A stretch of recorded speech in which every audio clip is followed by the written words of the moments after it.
espesyal ang ating episode, hindi lang dahil magpapasko na, kung hindi dahil kasama ko ngayon ang taong pinakamalapit sa aking puso, ang aking leading lady sa pelikulang Rewind at ang partner ko na pinakamahalagang adventure ng aking buhay. Kaya mga ka-amazing, eto na.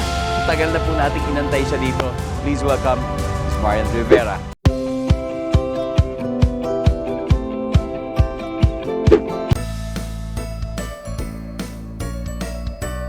Masaya, grabe, kasi alam mo, magmula nung kumakain kami, yung merienda ng mga pagkain Batangas, hanggang sa pagpapalipat ng Saranggola, hanggang sa pagsakay dito sa bisikleta pang 2 taon. Grabe, ibang klase experience.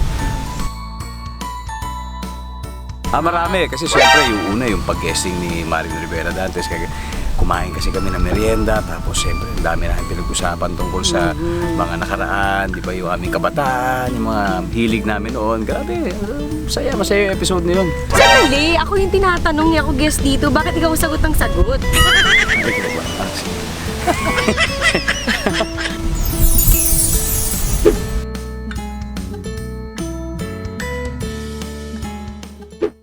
Kaya sa mga kapuso nating on the go, tutukan nyo ang live stream ng ating programa sa official accounts ng GMA Network, pati na rin sa YouTube at Facebook. At mag-comment din kayo sa ating mga kwentong amazing.